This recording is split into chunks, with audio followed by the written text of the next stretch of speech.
नमस्ते दोस्तों, स्वागत है आपका एनीमिस्टवर्स पर, जहां आपको मिलेगा हर मैनहवा का डिटेल्ड एक्सप्लेन बिल्कुल सिंपल और इंटरेस्टिंग स्टाइल में। चाहे बात हो एक्शन की, फैंटेसी एडवेंचर की या फिर उन इमोशनल मूवमेंट्स की, यहां हर कहानी होगी आसानी से समझ आने वाली और दिलचस्प ब्रेकडाउन के साथ। और हाँ दोस्तों, अगर आपको वीडियो पसंद आए तो चैनल को सब्सक्राइब करना, वीडियो को लाइक करना, अपने थॉट्स कमेंट में बताना और अपने दोस्तों के साथ शेयर करना बिल्कुल मत भूलना। तो तैयार हो जाइए, क्योंकि ये है एनीमिस्टवर्स।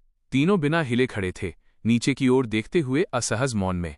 शिफ्टी के साथ जो हुआ वो कोई आघात नहीं था, लेकिन इसे पचाना अभी भी कठिन था। उनके दिलों में एक अशुभ भावना घर कर गई। अपने साथी का टूटा हुआ शरीर देखकर ये कल्पना करना बहुत आसान था कि उनमें से कोई एक भी वही भाग्य साझा करेगा। किसी को नहीं पता था कि क्या कहना है। 1 मिनट या इतने बाद स्कॉलर ने आखिरकार आह भरी। ये अच्छी बात है कि तुमने उसके पास जो सामान था उसका अधिकांश हिस्सा ले लिया। थोड़ा निर्दयी लेकिन गलत नहीं, सनी ने सोचा, बड़े गुलाम को सावधानी से देखते हुए। स्कॉलर ने त्योरी चढ़ाई महसूस करते हुए कि उसका दयालु सज्जन का मुखौटा एक पल के लिए फिसल गया था और जल्दी से उदास स्वर में जोड़ा, तुम्हें शांति मिले मेरे दोस्त। वाह, क्या प्रदर्शन! वास्तव में सनी ने उसके दयालु अभिनय पर एक पल के लिए भी विश्वास नहीं किया था। बाहरी इलाकों का हर बच्चा जानता था कि जो लोग बिना वजह दयालु व्यवहार करते हैं वे सबसे ज्यादा सावधान रहने वाले होते हैं। वे या तो मूर्ख होते हैं या राक्षस। स्कॉलर मूर्ख नहीं लगता था, इसलिए सनी उनसे मिलते ही सावधान हो गया था। वो अब तक एक अविश्वासी नास्तिक बनकर यहां तक पहुंचा था और अब बदलने का कोई कारण नहीं था। हमें जाना होगा, हीरो ने कहा, नीचे एक आखिरी नजर डालते हुए। उसकी आवाज समान थी, लेकिन सनी उसके पीछे भावनाओं का एक कुआं महसूस कर सकता था। वो बस बता नहीं सकता था कि वो भावना क्या थी। स्कॉलर ने आह भरी और मुड़ गया भी। सनी ने खून से सने चट्टानों को कुछ सेकंड और घूरा। मुझे इतना दोषी क्यों लग रहा है, उसने सोचा, इस अप्रत्याशित प्रतिक्रिया से हैरान होकर। उसे वही मिला जो वो हकदार था। थोड़ा अस्थिर होकर सनी मुड़ा और अपने 2 शेष साथियों का पीछा किया। बस ऐसे ही उन्होंने शिफ्टी को पीछे छोड़ दिया और चढ़ाई जारी रखी। इस ऊंचाई पर पहाड़ को पार करना ये कठिन होता जा रहा था। हवा उन पर इतनी ताकत से टकरा रही थी कि अगर सावधान न हो तो किसी को असंतुलित कर सकती थी। हर कदम को एक जुआ जैसा बना रही थी। हवा सांस लेने के लिए बहुत पतली हो रही थी। ऑक्सीजन की कमी के कारण सनी को चक्कर आ रहे थे और मतली हो रही थी। ये ऐसा था जैसे वे सभी धीरे धीरे दम घुट रहा हो। ऊंचाई की बीमारी वो चीज नहीं थी जिसे प्रयास से पार किया जा सकता। यह सूक्ष्म और दबंग दोनों थी, मजबूत और कमजोर को बिना उनके फिटनेस और सहनशक्ति की परवाह किए प्रभावित करती थी। अगर उसकी किस्मत खराब थी तो एक एलीट एथलीट इसे एक यादृच्छिक राहगीर से तेजी से झेल सकता था। ये सिर्फ तुम्हारे शरीर की जन्मजात योग्यता और अनुकूलनशीलता का सवाल था। भाग्यशाली लोग हल्के लक्षणों का अनुभव करने के बाद इसे पार कर लेते थे। अन्य कभी कभी दिनों या हफ्तों तक लंगड़े हो जाते थे, सभी प्रकार के यातना देने वाले साइड इफेक्ट से पीड़ित। कुछ तो मर भी जाते थे। जैसे कि सब कुछ काफी बुरा नहीं था, ये ठंडा भी हो रहा था। गर्म कपड़े और फर अब ठंड को दूर रखने के लिए काफी नहीं थे। सनी को एक साथ बुखार और ठंड लग रही थी, जीवन में लिए हर निर्णय को कोसते हुए कि वो यहां अंतहीन बर्फीली ढलान पर समाप्त हो गया। ये पहाड़ मनुष्यों के लिए जगह नहीं था, और फिर भी उन्हें आगे बढ़ना था। कुछ घंटे बीत गए। सब कुछ के बावजूद 3 जीवित बचे लोग आगे संघर्ष करते रहे, धीरे धीरे ऊपर और ऊपर बढ़ते हुए। जहां कहीं वो पुराना रास्ता था जिसके बारे में स्कॉलर ने बात की थी, अब तक वो दूर नहीं हो सकता था। कम से कम सनी यही उम्मीद कर रहा था। लेकिन किसी बिंदु पर उसने संदेह करना शुरू कर दिया कि क्या रास्ता अस्तित्व में भी था। शायद बड़े गुलाम ने झूठ बोला था। शायद रास्ता समय की तबाही से बहुत पहले नष्ट हो गया था। शायद वे इसे बिना नोटिस किए पहले ही चूक गए थे। जैसे ही वो निराशा में गिरने वाला था, उन्होंने आखिरकार इसे पा लिया। ये अपक्षयित और संकीर्ण था, मुश्किल से 2 लोगों के लिए कंधे से कंधा मिलाकर चलने लायक। रास्ता पक्का नहीं था, बल्कि काले चट्टान से किसी अज्ञात उपकरण या जादू से काटा गया था। पहाड़ की चोटी पर सोए हुए ड्रैगन की पूंछ की तरह घुमावदार। यहां वहां ये बर्फ के नीचे छिपा था, लेकिन सबसे महत्वपूर्ण ये सपाट था। सनी ने जीवन में कभी भी कुछ सपाट देखकर इतना खुश नहीं हुआ था। बिना एक शब्द कहे स्कॉलर ने अपना बैग गिराया और बैठ गया। वो मौत की तरह पीला था, पानी से बाहर मछली की तरह हवा के लिए हाँफ रहा था। इसके बावजूद उसके चेहरे पर हल्की मुस्कान थी। मैंने कहा था ना। हीरो ने उसे सिर हिलाया और चारों ओर देखा।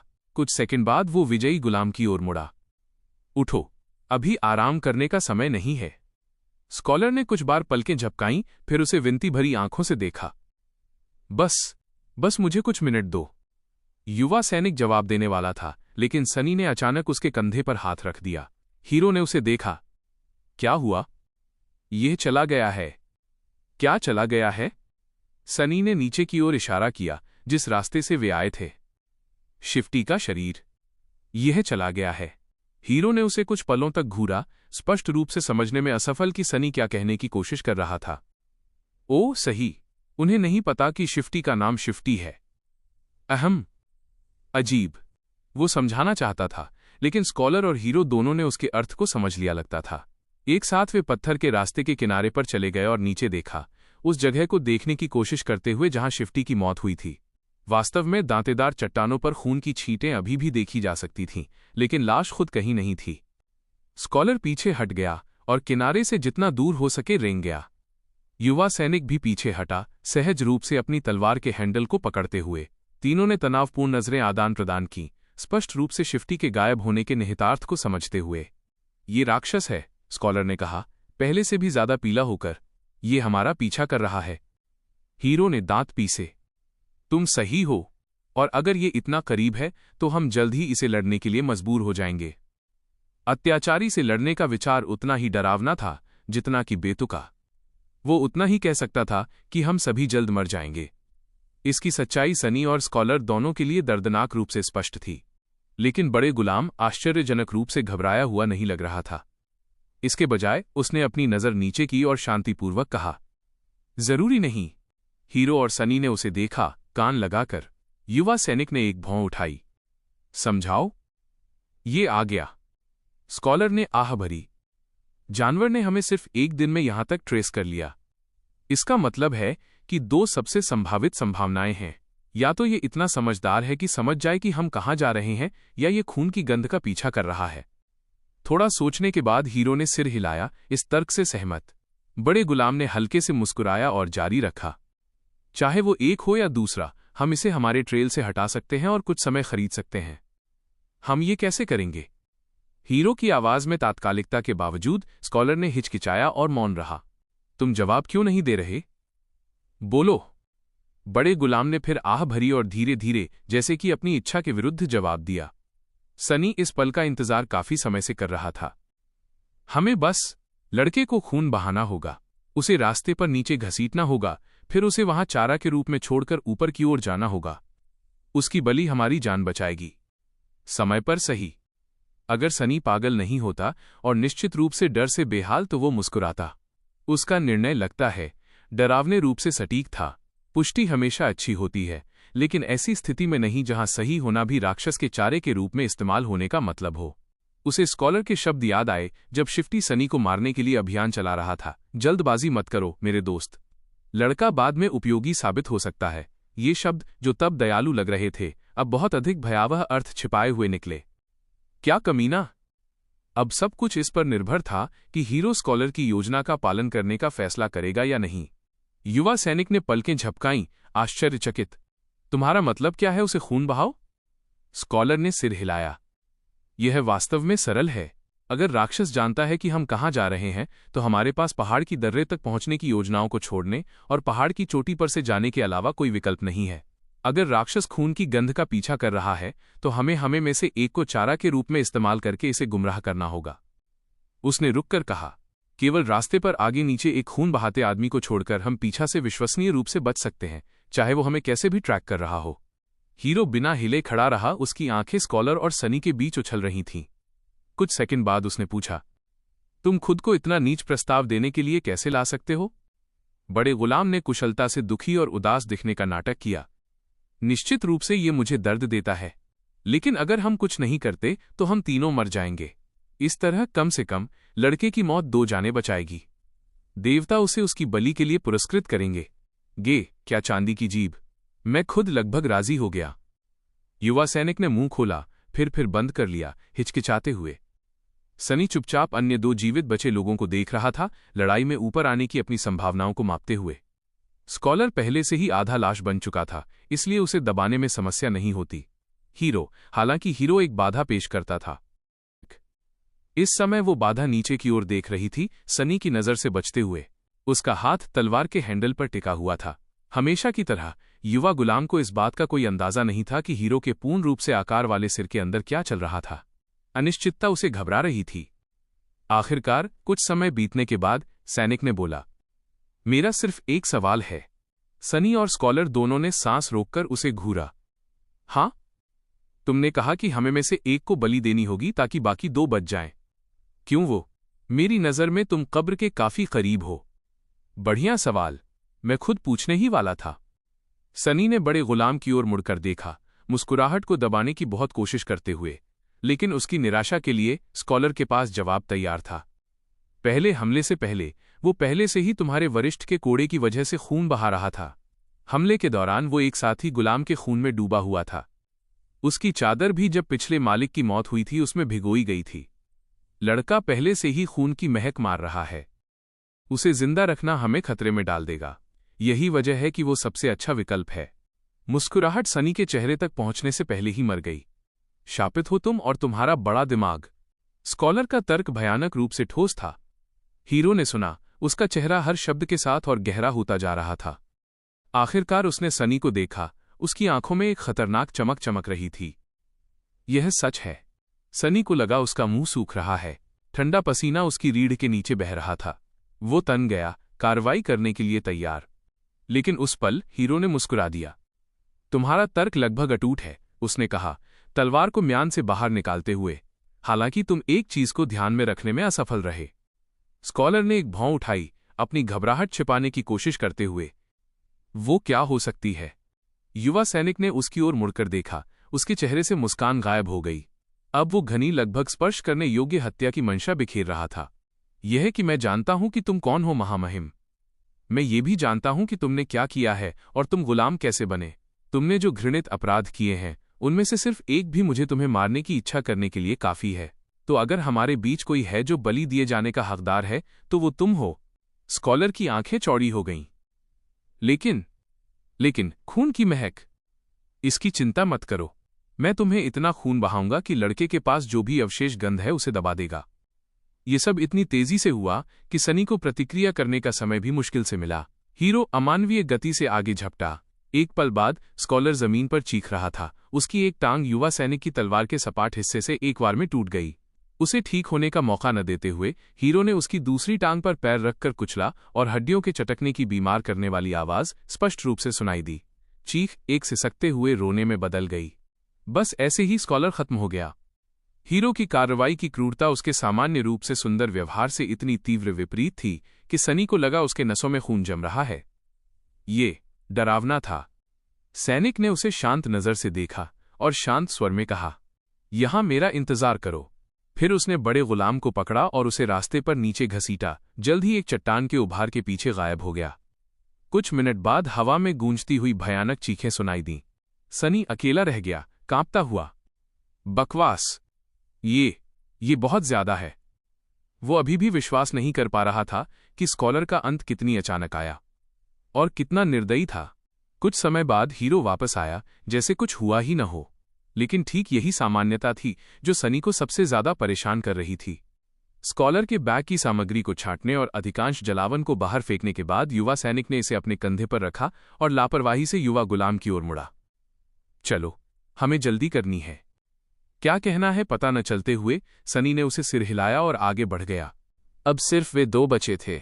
ये थोड़ा मूर्खतापूर्ण था, लेकिन सनी को अचानक अकेलापन महसूस हुआ। पत्थर के रास्ते पर चलना पहाड़ की दीवार को चढ़ने से कहीं आसान था। उसके पास अनावश्यक विचारों के लिए भी समय था। सनी पर एक अजीब उदासी की भावना उतर आई। किसी तरह उसे लगने लगा कि इस दुस्वप्न का अंत, जो भी हो, अब दूर नहीं था। वे कुछ समय तक मौन में चले, इससे पहले कि हीरो ने बोला, जो हुआ उसके लिए दोषी मत महसूस करो। ये तुम्हारी गलती नहीं है। फैसला मेरा था और सिर्फ मेरा। युवा सैनिक कुछ कदम आगे था, इसलिए सनी उसका चेहरा नहीं देख सकता था। वैसे अगर तुम इस आदमी के पापों को जानते, वास्तव में बेहतर है कि तुम न जानो। बस मुझ पर भरोसा करो जब मैं कहता हूं कि उसे मारना न्याय का कार्य था। मैं सोच रहा हूं कि हम में से कौन दोषी महसूस कर रहा है। ये लोग हमेशा अपनी कार्रवाइयों को तर्कसंगत बनाने की कोशिश करते, हमेशा सबसे घृणित काम करते हुए भी धार्मिकता की भ्रांति बनाए रखने के लिए बेताब। सनी को पाखंड से नफरत थी। जवाब न मिलने पर हीरो ने हंसते हुए कहा, तुम्हें बात करना पसंद नहीं है ना? खैर, ठीक है। मौन सोना है। उसके बाद उन्होंने फिर बात नहीं की, हर एक अपने विचारों में डूबा हुआ। सूरज डूब रहा था, दुनिया को लाखों लाल रंगों में रंग रहा था। इतनी ऊंचाई पर हवा साफ और तीखी थी, लाल प्रकाश की धाराओं से छिदी हुई। उनके नीचे लाल बादलों का सागर धीरे धीरे पहाड़ के पास से गुजर रहा था। तारे और चांद लाल आकाश में खुद को प्रकट करने लगे थे। ये काफी सुंदर था। हालांकि सनी सिर्फ ये सोच सकता था कि सूरज पूरी तरह गायब होने के बाद कितनी ठंड होगी। उससे पहले हीरो ने उन्हें एक आश्रय ढूंढ लिया। रास्ते से ज्यादा दूर नहीं, कुछ ऊंची चट्टानों के पीछे छिपी हुई पहाड़ की ढलान में एक संकीर्ण दरार थी। छिदने वाली हवा से सुरक्षित होने पर खुश होकर उन्होंने दरार की खोज की और एक छोटी अच्छी तरह छिपी हुई गुफा में समाप्त हो गए। सनी ने जलावन खोलने की कोशिश की, लेकिन हीरो ने सिर हिलाकर उसे रोक दिया। आज हम बिना आग जलाए डेरा डालेंगे। जानवर बहुत करीब है। गर्म लपटों के बिना डेरा डालना सुखद नहीं होने वाला था, लेकिन कम से कम गुफा के अंदर वे जमकर मरने वाले नहीं थे। किसी भी स्थिति में विकल्प बहुत डरावना था। सनी बैठ गया, अपनी पीठ को गुफा की दीवार से सटाकर। हीरो उसके सामने बैठ गया, उदास और विचारमग्न दिख रहा था। वो स्पष्ट रूप से एक अजीब मूड में था। अगर कुछ और नहीं तो ये तथ्य से स्पष्ट था कि आज पहली बार युवा सैनिक ने डेरा डालने के बाद अपनी तलवार की देखभाल करने में असफल रहा। जल्द ही सूरज चला गया और उनकी छोटी गुफा पूरी तरह अंधेरी हो गई। सनी निश्चित रूप से अभी भी पूरी तरह देख सकता था। दूसरी ओर हीरो अब पूरी तरह अंधा था। अंधेरे में उसका सुंदर चेहरा कुलीन और किसी कारण से दुखी लग रहा था। सनी ने इसे देखा, सोने के लिए तैयार नहीं। कुछ देर बाद हीरो ने अचानक शांत आवाज में बोला, तुम जानते हो ये अजीब है। आमतौर पर मैं पूर्ण अंधेरे में भी किसी की उपस्थिति महसूस कर सकता हूं, लेकिन तुम्हारे साथ कुछ भी नहीं। ये ऐसा है जैसे तुम सिर्फ छायाओं में से एक हो। सिर्फ मौन से जवाब मिलने पर उसने मुस्कुराया। क्या तुम सो गए? सवाल अंधेरे में गूंजा। सनी, जिसने हीरो से कभी बात नहीं की थी जब तक कि तत्काल जरूरत न हो, और तब भी सबसे अच्छा कुछ शब्दों का उपयोग करके महसूस किया कि अब उनके बीच एक अजीब अंतरंगता थी। यही वजह है कि उसने बात करने का फैसला किया। शायद अंधेरे ने उसे साहस दिया। इसके अलावा एक अवसर था। क्यों? क्या तुम इंतजार कर रहे हो कि मैं सो जाऊं ताकि तुम मुझे मार सको? या तुम सुबह में करोगे? हीरो के चेहरे पर मुस्कान जम गई। उसने अपना सिर झुका लिया, जैसे शर्म से। 1 मिनट या इससे अधिक समय बीत गया, भारी खामोशी में डूबा हुआ। आखिरकार उसने जवाब दिया, मैंने सोचा था कि अगर मैं ये तब करूं जब तुम सो रहे हो तो तुम्हें पीड़ा नहीं सहनी पड़ेगी। उसकी नजरों से ओझल सनी के चेहरे पर एक कड़वी मुस्कान उभर आई। युवा सैनिक के होठों से एक लंबी सांस निकली।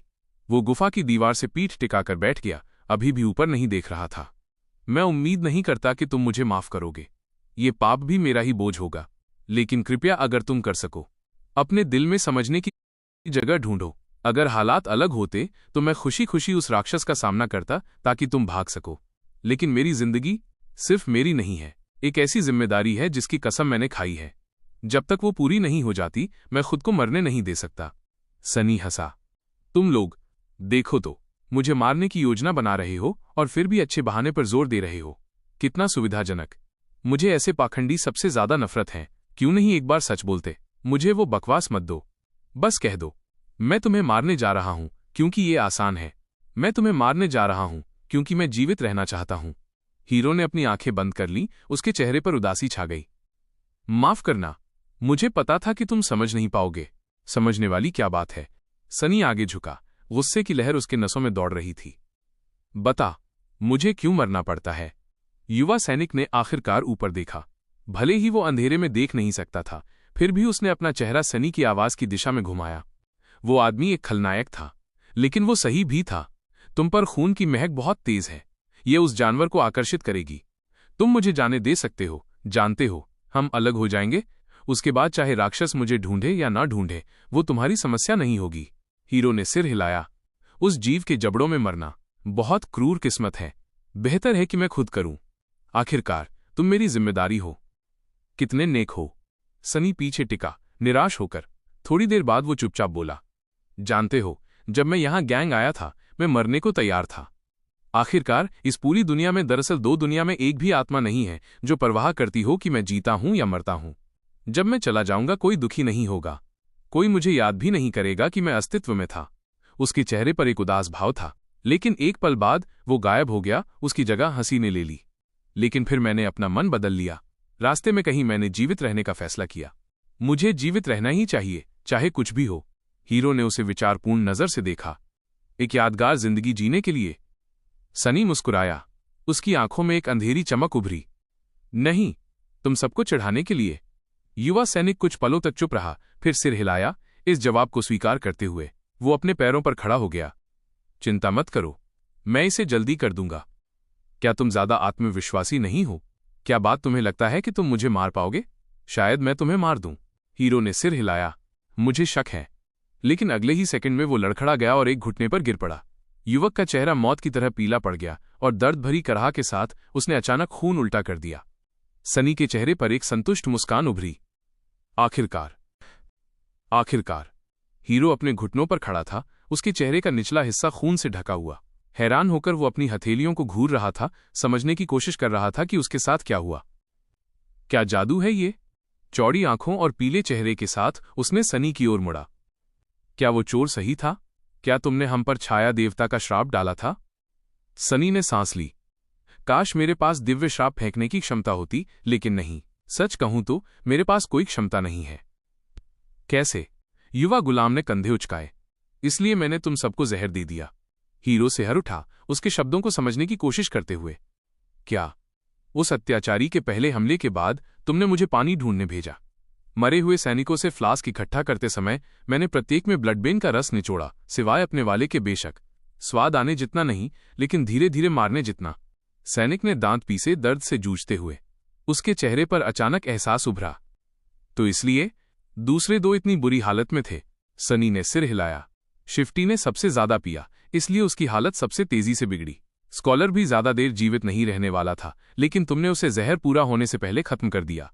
खुद तुम पर ऐसा लग रहा था जैसे ब्लडबेन का कोई असर नहीं हो रहा। मैं सच में चिंतित हो रहा था। हीरो का चेहरा काला पड़ गया। समझ गया। उसने कुछ सोचा, फिर सनी को हैरानी से देखा। लेकिन उस समय तुम्हें पता नहीं था कि हम तुम्हारे खिलाफ हो जाएंगे। सनी बस हंसा। ओ प्लीज, ये स्पष्ट था। शिफ्टी वो आदमी था जो जूतों की एक जोड़ी के लिए हत्या कर देता। स्कॉलर भेड़ की खाल में भेड़िया था। लोग सबसे अच्छी स्थितियों में भी स्वार्थी और क्रूर होते हैं। क्या मुझे विश्वास करना चाहिए था कि मौत के सामने वे दो मुझे कुछ भयानक नहीं करेंगे? हीरो ने और खून थूका। तो मेरे बारे में क्या? तुम? सनी के चेहरे पर तिरस्कारपूर्ण भाव उभरा। तुम उनमें सबसे बुरे हो। क्यों? सनी ने उसे देखा और आगे झुका। मैंने अपनी छोटी जिंदगी में ज्यादा कुछ नहीं सीखा, लेकिन एक बात जानता हूं, उसने कहा। उसकी आवाज से सारी हास्य की छाप गायब हो गई। अब सिर्फ ठंडा, निर्दयी तिरस्कार था। सनी का चेहरा सख्त हो गया जब उसने थूका। एक गुलाम से ज्यादा दयनीय कुछ नहीं, जो अपने मालिक पर भरोसा करने लगे। ये शब्द सुनकर हीरो ने अपना सिर झुका लिया। समझ गया। फिर अचानक वो हंसा। तुम एक दुष्ट छोटा बदमाश हो, है ना? सनी ने आंखें घुमाई। अशिष्ट होने की जरूरत नहीं। लेकिन हीरो उसकी बात नहीं सुन रहा था। अच्छा, ये अच्छा है। मेरा विवेक साफ रहेगा। युवा गुलाम ने झुंझलाहट में सांस ली। तुम क्या बड़बड़ा रहे हो? बस मर जाओ। हीरो हंसा और अचानक उसे घूरने लगा। किसी तरह वो अब इतना बीमार नहीं लग रहा था। देखो, वो योजना काम कर जाती अगर मैं सामान्य इंसान होता। लेकिन अफसोस, मेरा सॉइल कोर बहुत पहले जागृत हो चुका है। मैंने अनगिनत दुश्मनों को मारा और उनकी शक्ति सोखी। ब्लडबेन जहर, जितना अप्रिय हो, मुझे कभी नहीं मार सकता। बकवास। सनी मुड़ा और भागने की कोशिश की, लेकिन बहुत देर हो चुकी थी। कुछ ने उसकी पीठ पर वार किया, उसके शरीर को चट्टान की दीवार से टकरा दिया। चीख के साथ उसने अपनी बाईं तरफ तेज दर्द महसूस किया। गुफा से बाहर लुढ़कते हुए सनी ने अपनी छाती पकड़ी, पैरों पर खड़ा हुआ और भागा, संकरी दरार से बचने की कोशिश में। वो पुराने रास्ते तक पहुंच गया। आखिरकार तारों और चांद की चांदनी रात के आकाश में चमकती हुई देख सका, लेकिन इतनी दूर तक ही वो जा सका। रुक! जब पीछे से ठंडी आवाज गूंजी, सनी जम गया। अगर हीरो के पास सच में जागृत सोल कोर था, तो उसके भागने का कोई मौका नहीं था। लड़ाई में उसके पास बिल्कुल मौका नहीं था। मुड़! युवा गुलाम ने आज्ञाकारी ढंग से मुड़ा, अपने हाथ ऊपर उठाए। उसने हीरो को देखा, जो अपनी आंखों में नाराजगी के साथ चेहरे से खून पोंछ रहा था। दोनों एक दूसरे को घूरते रहे, हत्या करने वाली ठंड में कांपते हुए। क्या ये इसके लायक था? कोई बात नहीं। सब कुछ के बावजूद मैं अपने वादे पर कायम रहूंगा। मैं इसे जल्दी कर दूंगा। सैनिक ने अपनी तलवार निकाली। क्या कोई आखिरी शब्द है? सनी ने जवाब नहीं दिया।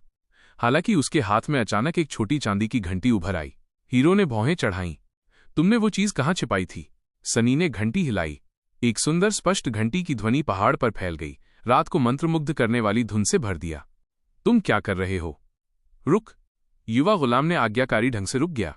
वो क्या था? हीरो की हैरान आंखों के ठीक नीचे चांदी की घंटी हवा में गायब हो गई। उसने सनी को देखा, स्तब्ध और संदिग्ध। बता, तुमने अभी क्या किया? लेकिन सनी ने जवाब नहीं दिया। दरअसल गुफा से भागने के बाद से उसने एक भी शब्द नहीं कहा था। अभी वो सांस भी नहीं ले रहा था। दूसरी ओर हीरो बोलता रहा, अभी बता वरना पछताओगे। उसने त्योरी चढ़ाई। तुम कुछ क्यों नहीं बोल रहे? कांपता लड़का बस उसे घूरता रहा, पूरी तरह चुप। नहीं, वो उसके पीछे की अंधेरे में घूर रहा था। हीरो की आंखें चौड़ी हो गईं। सनी के पास आखिरी हताश दांव खेलने के अलावा कोई विकल्प नहीं था। सीधे टकराव में दुश्मन के खिलाफ उसका कोई मौका नहीं था, कम से कम बिना किसी फायदे के तो बिल्कुल नहीं। ब्लडबिन जहर उसका छिपा हुआ पत्ता होना चाहिए था, लेकिन निकला लगभग बेकार। अंधेरे में देख पाने की क्षमता भी ज्यादा मदद नहीं कर रही थी। किसी तरह हीरो बिना किसी रोशनी के भी अपने आसपास को महसूस कर पा रहा था। चाहे वो अपनी सुनने की इंद्रिय का इस्तेमाल कर रहा हो या कोई जादुई क्षमता, सनी को नहीं पता था। न ही अब इस बात का कोई मतलब था, क्योंकि वे गुफा से बाहर निकल चुके थे और चांदनी वाले आकाश के नीचे खड़े थे। अब उसके पास सिर्फ एक फायदा बचा था, ये तथ्य कि वो जानता था कि अत्याचारी अंधा है और हीरो नहीं जानता। लेकिन उस ज्ञान पर अमल करना कहना जितना आसान था, करना उतना नहीं। लेकिन वो और क्या कर सकता था? इसलिए उसने जितना हो सके चुप रहने की कोशिश की और चांदी की घंटी बजाई। अगर विवरण झूठ नहीं बोल रहा था तो उसकी घंटी की आवाज मीलों दूर से सुनाई दे सकती थी।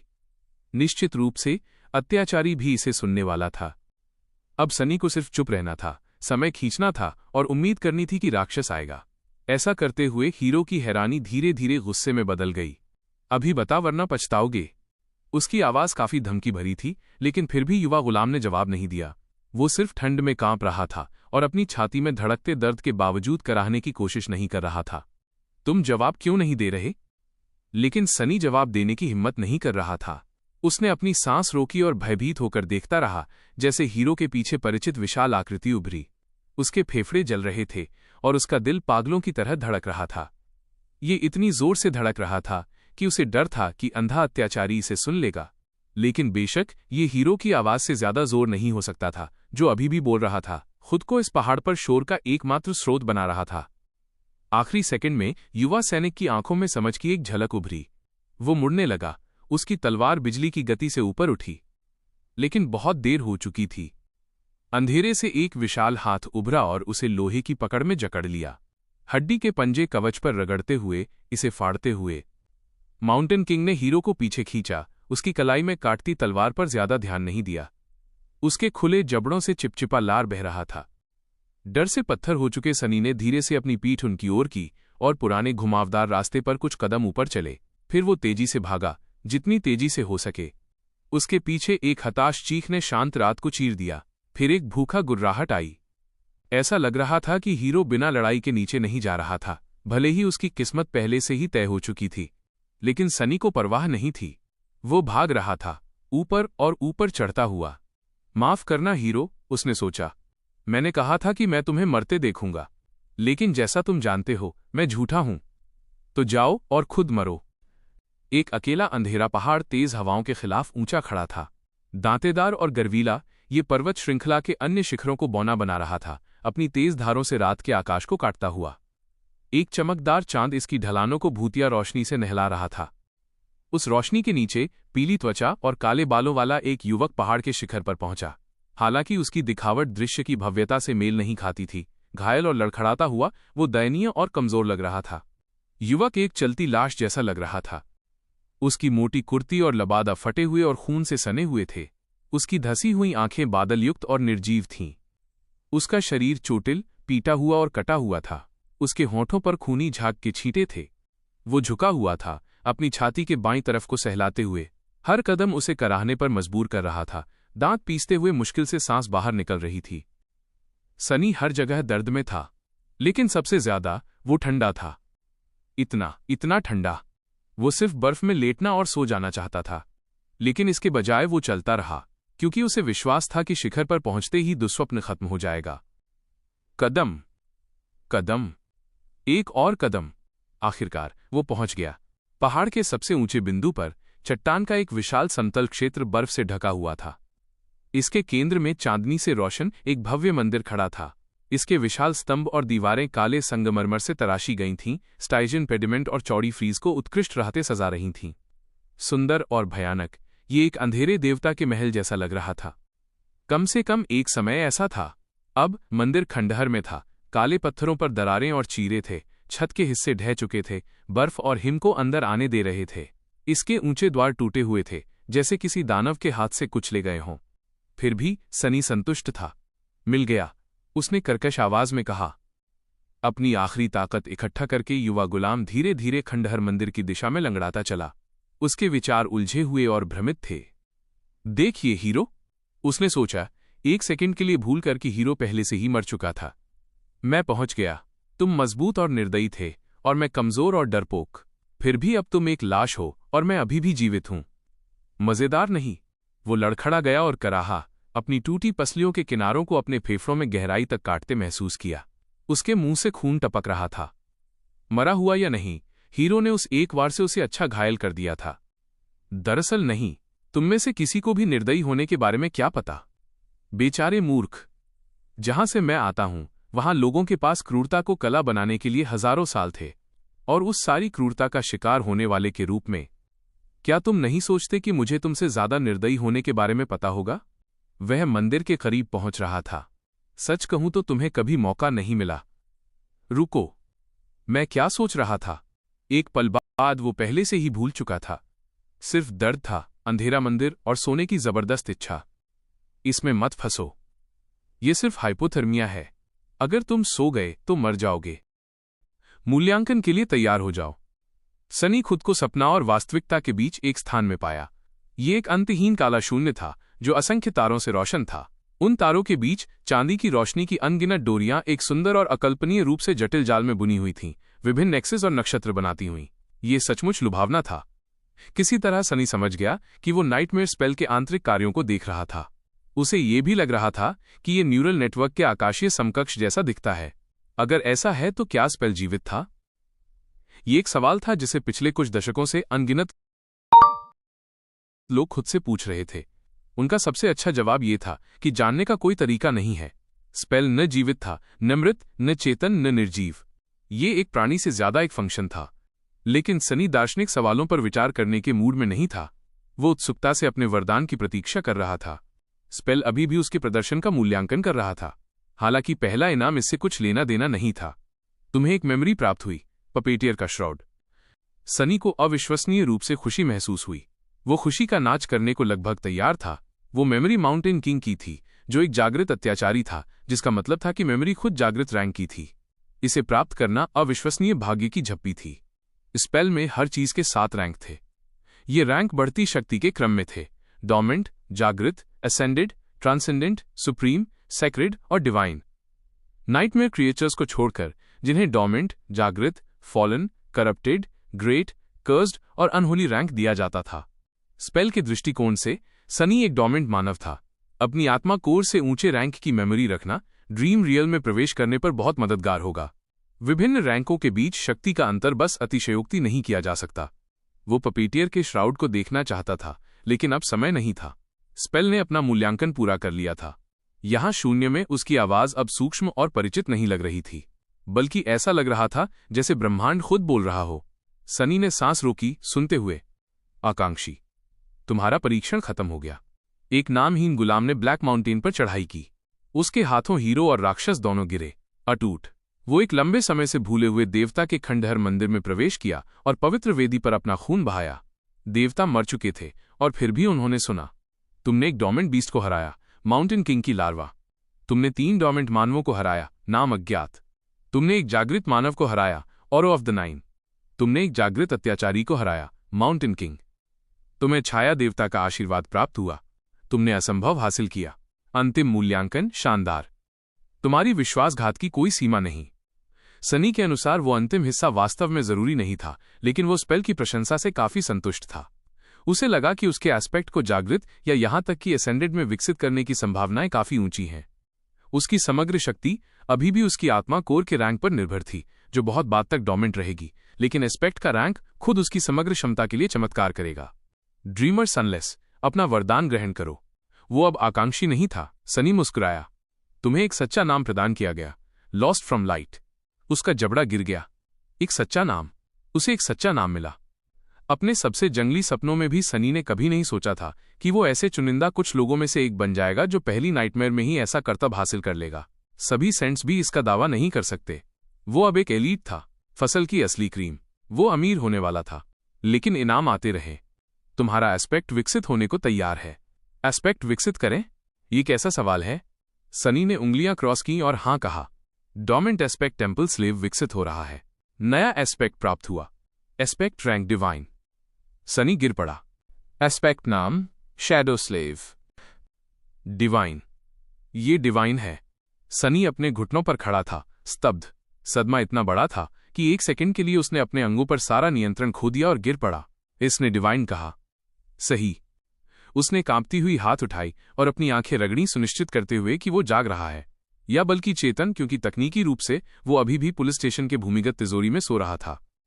इस सारी शब्दावली से भ्रमित सनी ने चुपचाप रून्स को बुलाया और अपने एस्पेक्ट का वर्णन करने वाली पंक्तियां ढूंढी। Aspect shadow slave. Aspect rank divine. Aspect विवरण। तुम एक मृत देवता द्वारा छोड़ी गई चमत्कारी छाया हो। एक डिवाइन छाया के रूप में तुम्हारे पास कई अजीब और अद्भुत शक्तियां हैं। हालांकि तुम्हारा अस्तित्व खाली और अकेला है। तुम अपने पूर्व स्वामी के गुजरने का शोक मनाते हो और एक नया स्वामी ढूंढने की लालसा रखते हो। जन्मजात क्षमता शैडो बॉन्ड। क्षमता विवरण। एक योग्य स्वामी ढूंढो और उन्हें अपना सच्चा नाम बताओ। एक बार जब वे इसे जोर से दोहराएंगे तुम उनकी इच्छा से बंध जाओगे, किसी भी आदेश का पालन करने में असमर्थ। एक छाया के लिए, खासकर एक डिवाइन छाया के लिए, बिना स्वामी के घूमना अनुचित है। ये पचाने के लिए बहुत कुछ था। सबसे पहले सनी को अपना दिल तेज धड़कते महसूस हुआ। उसने सही सुना। पहली नाइटमेयर में अनुभव की गई सारी पीड़ा और भय अंत में फलदायी हुई। एक डिवाइन एस्पेक्ट, उसे एक डिवाइन एस्पेक्ट मिला। जागृत से ऊपर की कोई भी चीज दुर्लभ और अत्यधिक मूल्यवान थी। असेंडेड एस्पेक्ट वाले लोग इतने दुर्लभ थे कि विभिन्न गुट उन्हें हथियाने के लिए लड़ते थे। गुट खुद ट्रांसेंडेंट या सुप्रीम एस्पेक्ट वाले एकल शक्तिशाली लोगों के इर्द गिर्द बने थे, और उसने कभी नहीं सुना था कि किसी ने डिवाइन प्राप्त किया हो। कभी नहीं। डिवाइन उपसर्ग वाली कोई भी चीज इतनी दुर्लभ थी कि वो ज्यादातर मिथकों और किंवदंतियों के दायरे में रहती थी। आखिरकार मानव जाति अभी तक इतनी ऊंचाई तक नहीं पहुंची थी। ये सिर्फ एक दशक से थोड़ा अधिक समय हुआ था जब मानवों ने आखिरकार थर्ड नाइटमेयर को जीत लिया और अपनी कोर को ट्रांसेंडेंट रैंक में विकसित करने की क्षमता प्राप्त की। ट्रांसेंडेंट्स या सेंट्स, जैसा कि असल दुनिया में उन्हें कहा जाता था, शक्तिशाली जागृत ड्रीम रियल्म पर राज करते थे, लेकिन वे भी ऊंचे रैंकों के नाइटमेयर क्रिएचर्स का सामना करने की हिम्मत नहीं करते थे। परिणाम स्वरूप सुप्रीम रैंक की मेमोरीज और इकोज बहुत कम थे। सेक्रेट तो छोड़ो, या डिवाइन एस्पेक्ट्स के लिए भी यही बात थी। और फिर भी सनी को अभी अभी एक मिल गया। वो मुस्कुराया, खुशी और घमंड से आधा पागल होकर। हालांकि उसकी उत्साह थोड़ी धुंधली थी। आखिरकार वो अजीब जन्मजात क्षमता थी। बेशक उसका किसी का जादुई गुलाम बनने का कोई इरादा नहीं था, अपनी स्वतंत्र इच्छा के बिना। नरक में जाए वो। लेकिन ये इतना बुरा नहीं था। उस भाग्य से बचने के लिए उसे बस अपना सच्चा नाम छिपाना था। उसके अलावा कोई उसकी स्थिति नहीं देख सकता था। इसका मतलब था कि सनी को बस अपना मुंह बंद रखना था और किसी को पता नहीं चलेगा कि उसके पास एक है भी। इसका मतलब था कि पहली नाइटमेयर के बाद सच्चा नाम प्राप्त करने वाले को मिलने वाले सभी लाभों को छोड़ना, लेकिन यह सब एक डिवाइन एस्पेक्ट की तुलना में फीका पड़ जाता था। कोई समस्या नहीं, सनी ने मुस्कुराते हुए सोचा। अगर स्पेल में हंसने की क्षमता होती तो उसके विचार सुनकर वो निश्चित रूप से ऐसा करता। हालांकि ऐसा नहीं था। इसके बजाय ये फिर से बोलने लगा। पहली मुहर टूट गई है। डॉर्मेंट शक्तियों को जागृत कर रहा है। आज का एपिसोड यहीं खत्म होता है। मिलते हैं अगले एपिसोड में।